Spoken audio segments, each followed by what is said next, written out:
Let's get this out of the way first. Invizimals works. In fact, it works really well, encountering no more visual glitches in your average game. The Invizimals bounce around in their virtual space superimposed in our world with very little problems. You can rotate the camera 360 degrees around the charming little creatures and zoom in and out, directing the angles of your battles like a skilled cinematographer. The technology is neat and totally functional, which, coming from a guy who gave up on iPad after only a few minutes, is quite a compliment. The game comes with a small cardboard square that must be placed in view of the camera in order to battle and capture Invizimals. As long as that cardboard square is in view of the camera, you will encounter very few problems with your Invizimals appearing correctly.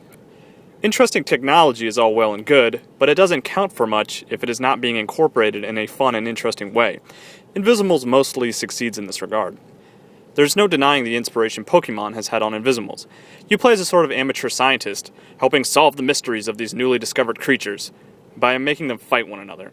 Cutscenes are live action and presented as a one-sided conversation with a number of different characters, who all happen to own Sony Vaio laptops. It's childish, but the game is made for children. If you're old enough to remember when there were only 151 Pokemon, then the story is nothing more than a skippable distraction. But the demographic for the game will likely enjoy the personalized banter from the friendly characters. There is no overworld to explore a la Pokemon, but the battle and capture mechanics are at least reminiscent. Battling your Invizimals, the ones you're trying to protect but still forced to fight for your entertainment, is a faux turn-based affair. Your Invizimals level up and evolve as they battle, much like the creatures of that other game I have already mentioned a bunch of times. Battles can be tedious and leveling can be slow. There are special attacks available that involve using the camera in interesting ways. For example, one has you shaking your fragile PSP to create an earthquake, which is my favorite thing to do with all my expensive electronics. Shake them violently. Capturing is where the game becomes most interesting and innovative. Between battles, you are tasked with capturing certain types of Invizimals. You have to physically get up and walk around your house or public place, if you don't mind looking like an insane person, to find these Invizimals.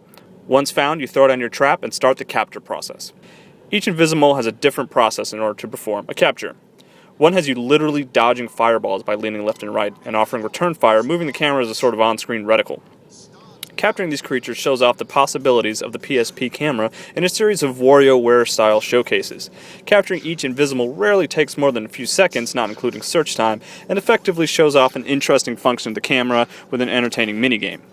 Finding the creatures ultimately becomes the most interesting aspect of the game, but the option to do so only appears intermittently between battles, and sometimes can only be performed at a certain time of the day. Some Invizimals are nocturnal, after all.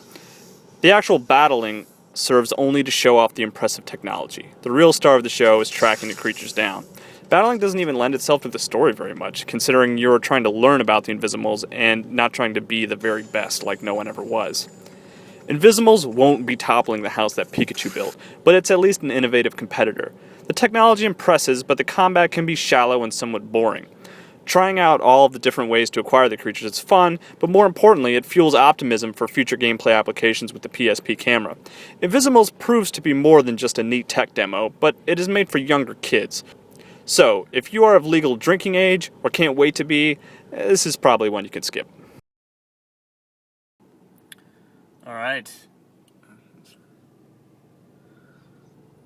it's 12:01. I rushed out to GameStop midnight for the midnight launch of Invizimals. That was all that came out tonight. I don't think anything else came out. No war-themed games or games with the word metal in them or anything like that. Very exciting.